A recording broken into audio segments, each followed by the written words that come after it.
What's up, everybody? Welcome back to Two Car. Today we're taking a little break on the audio system build on the Honda because I got something real exciting to show you.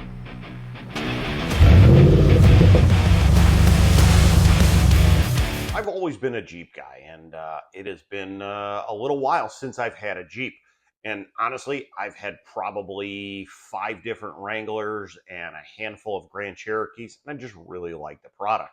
Drove one the other day, and I don't know, kind of just lost its luster. And I feel that I've graduated and I feel like I've grown up from a Jeep. So, what does a Jeep guy buy when he finally grows up? If you would have said Toyota 4Runner, you're probably right. But what does a Jeep guy buy when he doesn't grow up? A Corvette from the 80s that I can't drive? This masterpiece from the 80s got served up to me on the old Facebook Marketplace. And honestly, I couldn't stop thinking about it and I had to have it. Now, I've got a million other projects going on right now, and I really don't have time to rebuild this car, but I don't know. Wouldn't you be excited about a car that's headlights do this? I sure as heck was.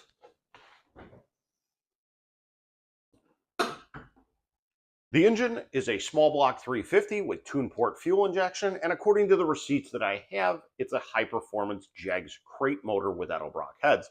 I can see the Edelbrock logo right here on the heads, so I tend to believe that it's true. This car's got quite a bit of good going for it. The seats are in good shape. The iconic digital dash, and I'll show you that here in a second, works. The radio works. All the electronics work on the inside. The transmission is less than a year old, and it's a reman from O'Reilly's. Now, let's get to the bad parts, and I'll tell you why this car is labeled a project. First of all, the wiring on the engine is absolutely atrocious. I don't know who wired this car, but whoever did, you should take the crimpers and wire strippers out of your hands. The other thing, every time somebody looks like they took something off this car, looks like they threw it away, because that's where the heater and AC box should be. All the wiring for it is still there. And I found a random radiator cap hanging out in the front cowl. The missing parts continues into the interior of the vehicle. Under dash panel's missing. All the vents on the inside are missing. Under dash panel on that side's missing. I got wiring hanging all over the place. Screws are in the wrong place. However, the iconic, super futuristic digital dash still works. And then you got stupid things like, what's with that headlight switch? That headlight knob. How hideous is that? Carrying over to the rear of the vehicle, it's got the factory Bose audio system, which, believe it or not, still works. These boxes of parts are stuff that I bought to start replacing things, because I'm putting heat and AC back in this car. I don't know why it was ever removed in the first place, but yeah, we're gonna fix it. We must make it live again. So this vehicle does run, and in fact, I actually drove it into my garage under its own power. The problem that I think we have is the fact that the flex plate bolts are not tight anymore. There's a specific torque sequence, and you need to use Loctite, which I don't know if that's ever been done. So I went to the parts counter at a Chevy store and ordered new flex plate bolts for this vehicle, got some Loctite, but I got to pull the trans to be able to fix this problem.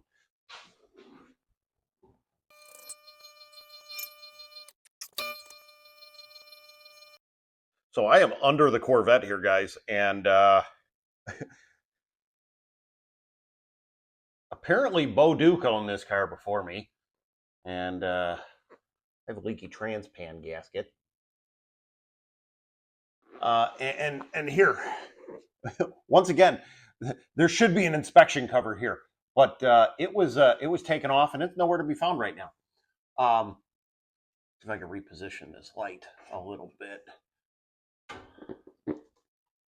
and you can. So I don't know if you can see this on camera, but I can see it in person, and that is in between the torque converter and in between the the flex plate, you can see the heads of the bolt not moving and the flex plate moving. So we are pulling the trans out of this thing to be able to fix this. And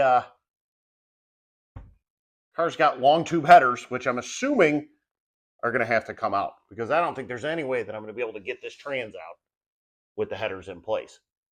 So I'm going to start with the flex plate bolts. Flex plate to torque converter bolts, and we'll go from there. The car's back on the ground right now, and the reason being is because I was only able to get one torque converter bolt out because I couldn't rotate the engine from down below. I'm currently in the process of removing all the plugs and the plug wires. I've labeled all the plug wires with its respective cylinder, and now I'm just pulling the plugs to be able to make it easier for me to rotate the engine. And don't forget to drop a spark plug. The only thing that's going to be really nice about doing all this is the motor and the trans is roughly about 6 months to a year old. So at the end of the day, everything should come out pretty clean. I shouldn't have to deal with a whole lot of corrosion. I could tell by the way they put these plugs in. That's the reason why they're having problems with the flex plate bolts. I know what happened. You had your torque wrench all set wrong. Sometimes, boys and girls, it is okay to use the German torque method, and that is, which I like to use, it's called Gudentight. So I am back under the Corvette. Got it all the way up in the air. Got all my flex plate bolts to torque converter bolts out, and you could see how well he wired the car and tightened the flex plate. So yeah, a little Loctite, buddy. So we're gonna get these long tube headers out because I'm almost positive. Well, maybe not. I don't know.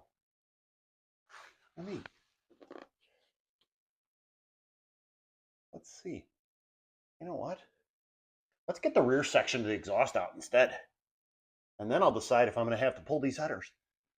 I wonder if I don't, because they're going to stop right there. And there's the bolts. I may get lucky. So we're going to remove this rear section of the exhaust. Oh, look at that. What the fungool is that? Okay. So, all right. Let's get some tools. This makes a lot of sense. You got an 18 on one side and you got a 14 on the other side. And then what looks like you got two 18s there.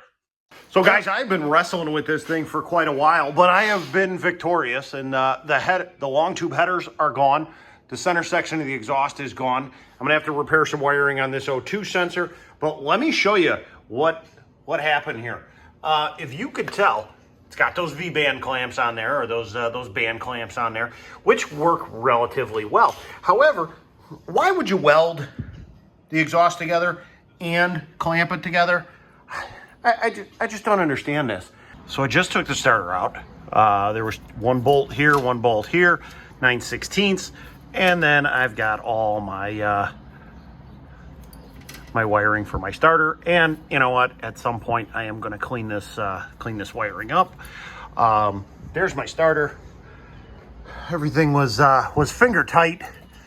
Got some fuel lines here. Probably tie that up out of the way. And yeah, big giant hole where the header used to be. This is a ground strap. Whoops. This is a ground strap. Goes right here with the other ground straps. And then I can see the bolts holding the bell housing in. I can even see the one up top there. And from what I was told, and the research I did, is honestly, you undo the drive shaft, and you've got this C channel that goes all the way back, and then you just lower the trans, and you can undo the bolts on the top. Now, I could undo all this linkage. And I think I'm going to. That's got to be the speedometer cable. So we'll undo that. We've got a wiring harness there. And then we've got the linkage that's got to come off. So we'll take that off. And then this thing is actually not bad to come out. So other than putting a radio in one of these things or amplifiers in them back in the day, I've really never worked on a C4 Corvette. And to be honest with you, I am thoroughly impressed on how easy this car is to come apart. So I got my linkage done. I'm going to disconnect my drive shaft right now. And I think this is a 10 millimeter? No, not even close. Maybe a 9? Let's go find out. Apparently it's an 8, kids. I need to move this.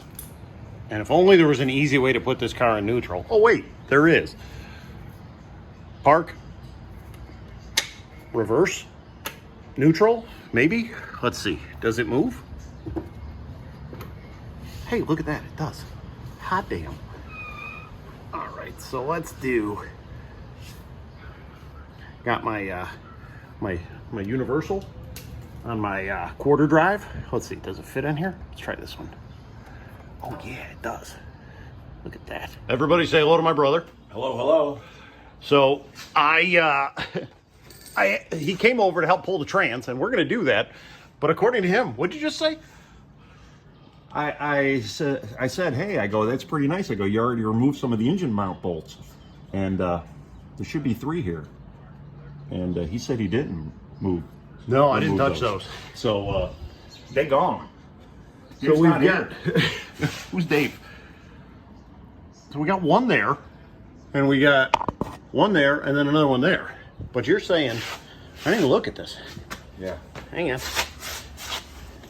Be better if I had a. I've got a keen eye. That's why I noticed. So we're missing a bolt there. I'm surprised you didn't notice it when you removed the headers. Holy shit! The whole motor mount is not bolted into this side. That's what I'm saying. Is the lower should be bolted in? No, nothing's bolted in. Really? The lower not? How did the lower even stay in place then? Hold the light. So I should have a bolt here, and here, and here, which I have none. But what about the lower mount though? It should be mounted to the low side, right? It should still be. I hope it's probably welded into the subframe, but I don't know how these Corvettes are. No, it's got this one bolt that goes through. The engine side is not even. But I'm saying, what's the bottom of this connected to? The bottom of the mount. That should be connected to the frame. It's connected right here to the cross member. Yeah, it's all welded in. Okay, it's welded. That's welded. And the leaking oil is helping with rust prevention. Yeah. I just didn't know if it was specially bolted in as well. Unbelievable. Well, guess I gotta get some bolts for the motor mounts. So, Big Brother Tone, how tight was that motor mount bolt? Oh, it wasn't tight at all. At least it's got motor mount bolts. This side has none. As we these look like the Ace Hardware special. Oh, nice. They're only about 3/4 of an inch long. Oh, good. So 3/4 of an inch long and not there, or tight. As much as I don't want to do this, I'm gonna have to cut these trans lines, because at the end of the day, it looks like they're cross-threaded in there, and every time I try to turn it, it literally kinks that line. And I've been telling them to do it for the last half an hour. Well, I don't listen. Yeah. He also told me to use these tin snips. And Let me go get mine, like I told you as well. I just wanted to grab a salt off. Yeah, that's best. I thought, why even have a concrete floor? Give it very much. Whoa. Well, listen here, bud. We have 4 seasons around here. Well, See, I told you your snips ain't gonna do shit. yeah, well, Remember, I used to metal frame for a living.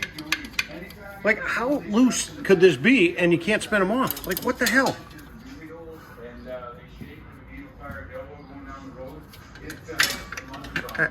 I don't know.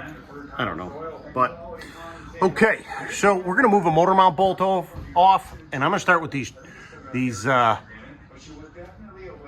housing bolts, and this thing's coming down.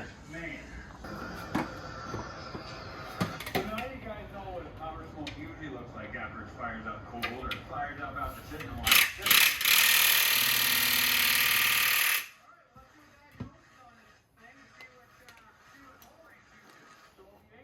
Finally found a bolt that's tight on this car. It's got the long extension that's possibly known to man. And that's a little zip ties bias ply in the background if you're hearing it. Trying to get Mike into that channel. That guy's hilarious. So I'll show you guys after blowing all this milk and stuff off as to how to check the old injectors without buzz test. And then I'll show you how to buzz test. I'm the one that wanted a Corvette. It's really good to breathe this into it. It comes out when you love it. So if you're lucky, it'll be this side that has a injector. And if you're not lucky, it'll be that side. But even this side is not that bad to work. So, check out my extension. Don't get mammy with the dipstick. The final boss of extensions. Hopefully the valve cover. Let's see here. Oh yeah, it's huge.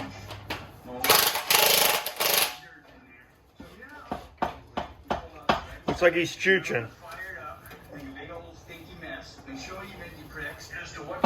Uh-oh. Low battery, it says. Like a cat, Huey style. You don't need no stinking battery. Couple other platforms. I think we're hung up on something on the other side. I was hung up on something. I completely forgot to remove both the throttle valve cable and the transmission fluid dipstick.